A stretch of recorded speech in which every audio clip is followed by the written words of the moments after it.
It's December 20th, 2019, and this is episode 9 of Film Cult Podcast. I'm your host, Chris, and this week, as in every week, we are reviewing 3 feature-length films.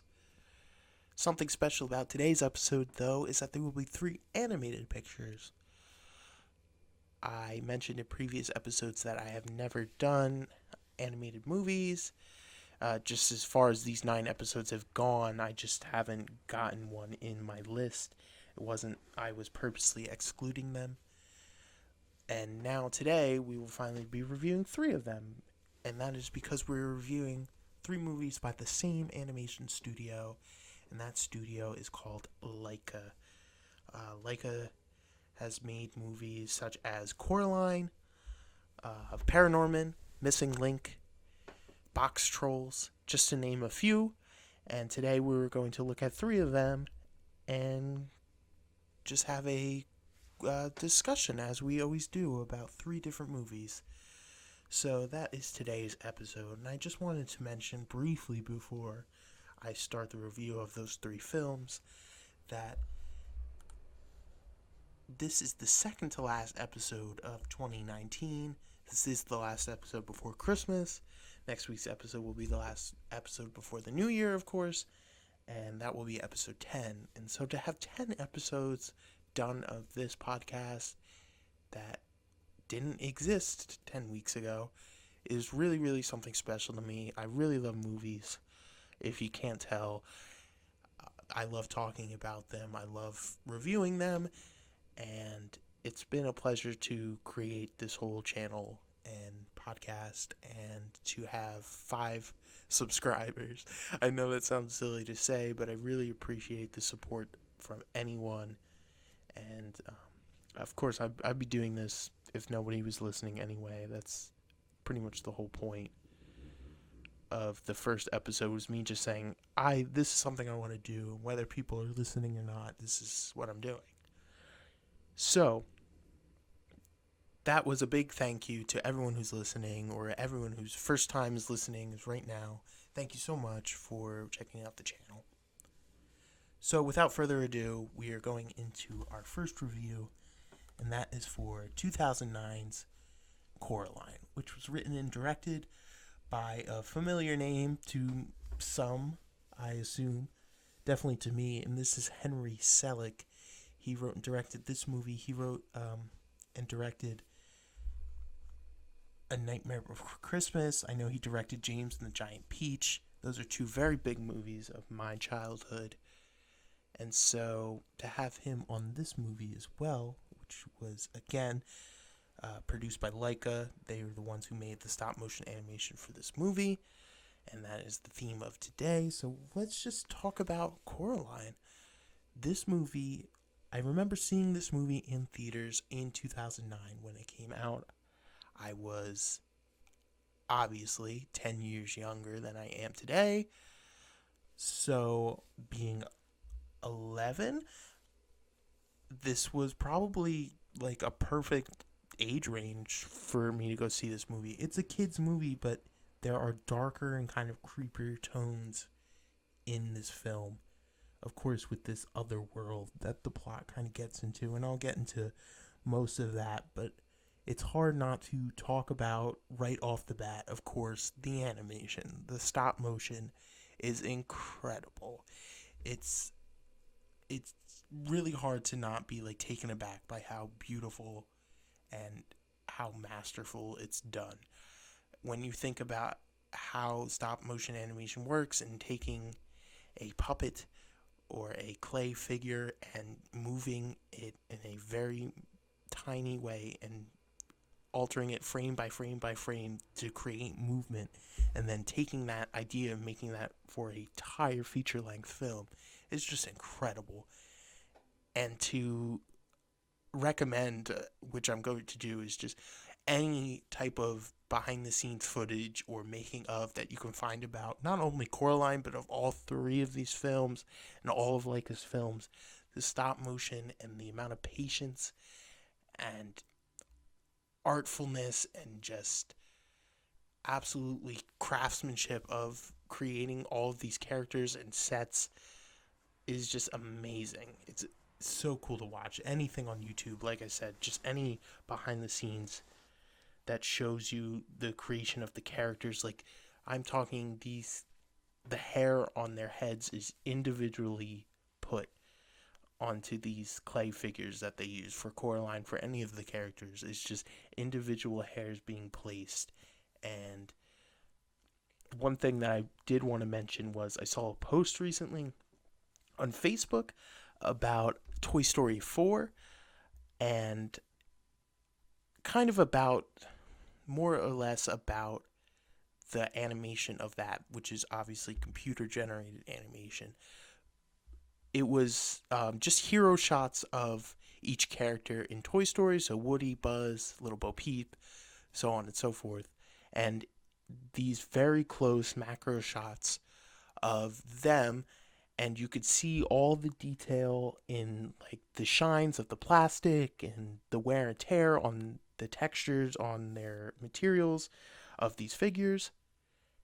And it made me think about how it's really amazing tactical achievement that they are able to create that in computer generation of, wear and tear, like I said, and shine and all these different materials and how they reflect in light and all that.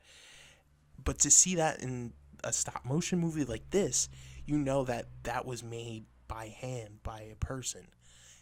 And to just put that new level of perspective on that is just, like I said, it's really hard to not be like baffled by just how much work went into this movie. So, now me getting away from the technical aspect of it and going into the actual movie aspect of it, like I said, I saw this back in 2009 with my friend. His mother took us to go see it because we were 11 or 12, like I said, and we actually missed a lot of the beginning of the movie, and it really bummed me out. And I remember that really well. And the second time I saw this movie was shortly after. I remember renting it from a place called Blockbuster, which many of us may remember or not, which must have shortly went bankrupt after. I think they, if I can look it up very quickly, they went bankrupt in 2010 and started going out of business. So this came out in 2009, so shortly after. But I remember renting this in 3D, and it came with those cheap 3D glasses that we all know, and it was not the best way to watch that, and I wish I didn't do that. But what I'm saying is I just have very vivid memories of this movie, and now speaking about it 10 years later and rewatching it the other day, all that nostalgia and all that feeling, and the story in this is just so well done that, like I said, the nostalgia just came back, and I loved this movie, and I still do, looking back on it almost a decade later. Well, a decade later. It's been 10 years since it came out. Coraline is a great story, great characters, Mr. Bobinski and YB and the other versions of the characters. If I don't want to go into the plot too much without spoiling it, but like I said, there is a creepier kind of dark tone that I really appreciate, that this is a kids movie that has that kind of, I'm not going to say horror, but kind of creepy and dark, twisted kind of ideas, because you don't really see that, and it's very, I remember it was interesting to me as a kid that it was kind of marketed in that weird, dark way, and I wanted to see it because of that, because most children's movies kind of shy away from that kind of idea. So to see that in Coraline was refreshing, and this movie is just a great story from beginning to end. And like I said, I hadn't seen it in a very long time, at least since it came out or shortly after, and I remember the plot like pretty much beat by beat of what happened. And that's a really good like indicator of how well this story is done, because I can remember most of it without seeing the movie in such a long time. So it's had that like much of a lasting effect on me. And so obviously this gets my recommendation, and I really, really, really love Coraline. So if you haven't already, I know was a very popular movie back in the day, and yeah, Coraline, great movie. Recommendation is totally for it. So that is my review of the first Like a Picture that we're going to talk about today. The next one is a few years later, as far as when it came out. I'm trying my best to record these. I've recorded this episode so many times, and I realized I got about 20 minutes on my first or second take of this episode earlier in the week, and I just realized I said and so many times, and it was getting on my nerves so badly that I just had to delete it and start again. And so here we are. I'm trying to articulate and enunciate and make clear, coherent sentences without making 80,000 times. That is really annoying. So here we are. So now we are shifting, like I said, a few years ahead to 2012's ParaNorman, which is a really, really good movie as well. This movie is directed by Chris Butler and Sam Fell. It stars Cody Smith-McPhee, Anna Kendrick. There it is again. Who else is in this movie? I know Casey Affleck is in this film. Jeff Garlin has an iconic voice acting. I feel like he's been in so many good films. Not just Disney, but all animation. Jeff Garlin, let me just say, yeah, WALL-E, I remember him clearly in that film. Toy Story, of course. Buttercup is a good character. He's been on Family Guy. There's a clip playing. That was not expected. Anyway, talk about ParaNorman. This film I enjoyed very much for different aspects than I enjoyed Coraline. It's less of the fantastical, whimsy kind of story that Coraline tells. There's a lot of like dream-like scenarios in Coraline, and in this, it's although the end gets a little out there, this movie is a little more grounded. I feel, and I really like what it talks about. Norman lives in a town. I don't think it's Salem, but it's like Salem, where it's known as a place that held witch trials, and so all of their town's revenue is based on the tourism of those witch trials back in the day. And I think that's really funny. There's one part with a billboard, and it has the colonists, and the witch, and they're burning the witch, and everyone's smiling on the poster. And it's just a good sum up of how like we spun history to like make a profit, basically. I've found that really funny, and there's a lot of humor like that where it kind of exploits the darker side of death. This movie is about zombies in a way, and people coming back from the dead, but not in a sad way. Norman has the ability, spoiler here, to communicate with the dead, and he can see his grandmother who passed away in their living room, and Norman kind of is a communicator between his parents and his family and his dead grandma. That's like a little subplot that gets wrapped up at the end, and it has really, really nice moments in this movie, even though the story kind of falls flat towards the second or third act. Just for me, I feel like it was kind of losing my attention, and not that it wasn't a clear of a story as Coraline. It's just a different story, and just towards the end it was just kind of losing my attention just a little bit, but it's to no fault of his own, and I still recommend ParaNorman as a really good movie. And so that concludes my second review of 2012's ParaNorman. Well, actually, there's a few more things I wanted to mention, so it is not the end of this review. There's just some subtle things in this movie that I really, really enjoy. One thing is that Norman uses the backlight of his phone in one scene to like use as a flashlight. I thought that was like a really, really like very small, minute detail, but it really shows thinking and shows like you don't really see that. You in every other film where they're going through a dark, spooky house, they use flashlights and the flashlight bulb starts going out or whatever. And in ParaNorman, he uses his phone, the backlight of his phone, and kind of waves it around the place. And it's just like a new kind of thing that I just picked up on very quickly. I know it seems way too specific of a detail that was just like barely in the film, but I just thought that was really inventive. And to have an openly gay character in your movie as well in 2012 too is just really progressive. And they don't I they don't use that to like show off in the film. It's just something that's in there, and I like that too. They weren't saying, "Hey, we have a gay character. How cool is that?" and showing it off. They just had that subtly in there to just, because they're people of all sexual orientations, and that's that. And that's kind of, like I said, it was just really neat that they just had that in there, and it wasn't like a big deal in the movie.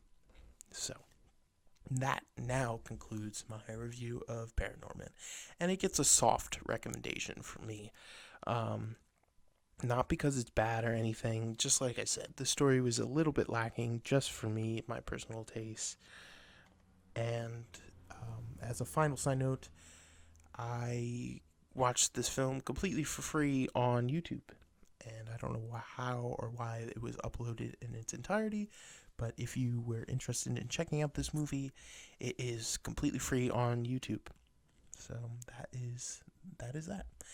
And on to my third and final review of these Leica movies that I've been talking about today. The final film we are going to skip ahead a few years as far as Leica films are involved. Not going in sequential order here. We're skipping Box Trolls. We're skipping Kubo and the Two Strings. Not because I didn't want to watch those movies. I just happened to find this one on a streaming site, and so I needed one more movie, and so this was the one. I maybe will go watch Kubo or Box Trolls. I've seen parts of both of those movies, but I just haven't seen them in their entirety, and I have not seen this third film, Missing Link, which came out this year at all, so I just wanted to go into one fresh. I've seen ParaNorman before, I've seen Coraline before, but to see this third movie is the first time I'm ever seeing it. So I just wanted to do that to cap off this week's episode. So, without any more jibber jabber, this is my review of 2019's Missing Link. So featuring the voices of Hugh Jackman, Zoe Saldana, David Williams, Stephen Fry, Matt Lucas, Timothy Olyphant, Emma Thompson, and of course Zach Galifianakis, Missing Link is probably Leica's biggest project, I think. Of course, I haven't seen Kubo and Box Trolls like I was saying, but I feel like this movie as a whole is pretty ambitious. The scale is widened as far as the other two stories that I've talked about today, Coraline and ParaNorman. They've seemed pretty condensed as a whole into one particular setting, whether that be in Coraline around Coraline's house, basically, and the other world, and then in ParaNorman the story is basically condensed to his small town. But this movie kind of is more of an adventure, and it kind of has this worldly scale to it as they travel around the globe. Excuse me.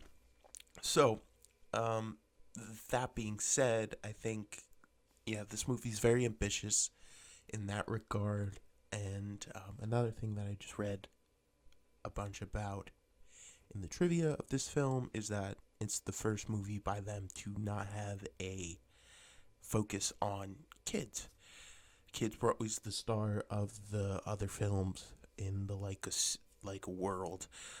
So this one has a cast of all adults, and so that was just like an interesting little factoid about this movie, is that all the characters are adults as opposed to children.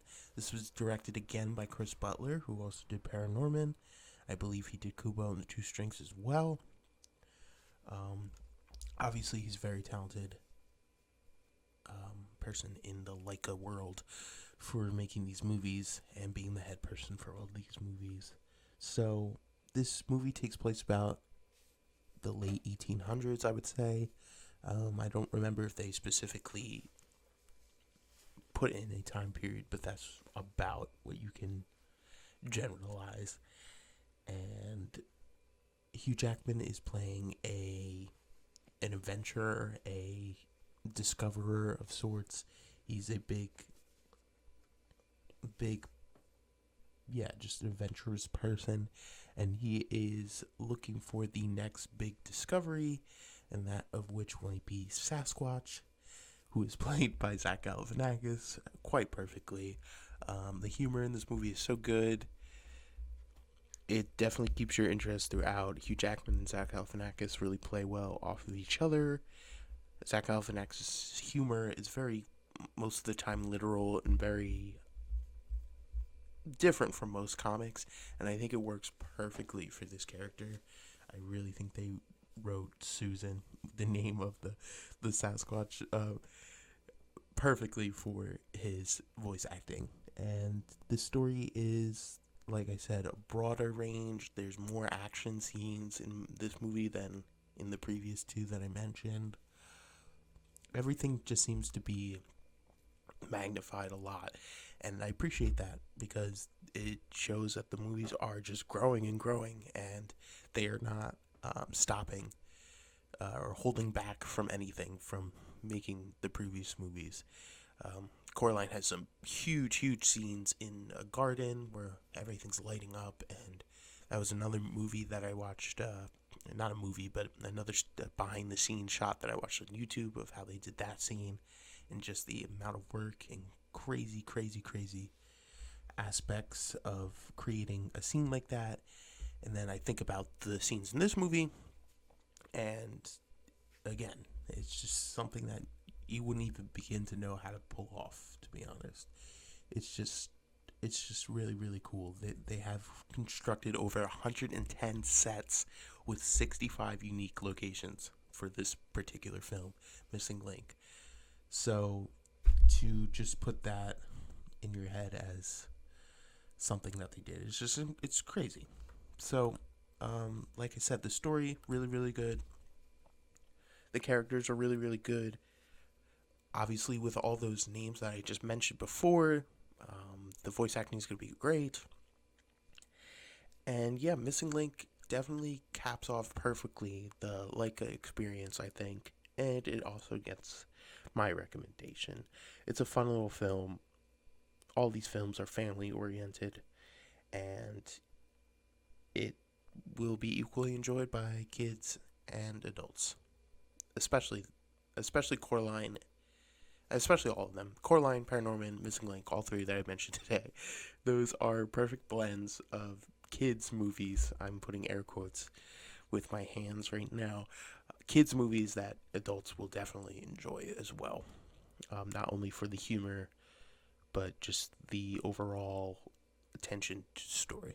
And so that, my friends, is episode 9 of Film Cult Podcast. Those were the 3 films today that I looked at. Of course, all pertaining to the same animation studio, Leica. So I hope you guys enjoyed that. Like I said, please go look for behind-the-scenes footage from all the films that they make. It's absolutely just awesome to watch. And that is about all from me. So next week will be the last episode. I think I'm not going to do any particular theme. I'm just going to pick 3 different movies before, not picking a certain genre or anything like I did today. So that will be a great way to send off 2019 and end the year with episode 10 next week. So thanks so much for listening today. Comment, like, subscribe, all that stuff for me, please. Feel free to message me on my Gmail account for this page, filmcultpodcast@gmail.com. I will respond to you. You could talk about your movie suggestions, how I run the show, anything like that. I will get back to you. So, thank you so much for listening. I will see you all next week, hopefully. Have a wonderful, wonderful Christmas if you celebrate that holiday, and enjoy the season. Have a good week. Or weekend, I should say. Have a good weekend.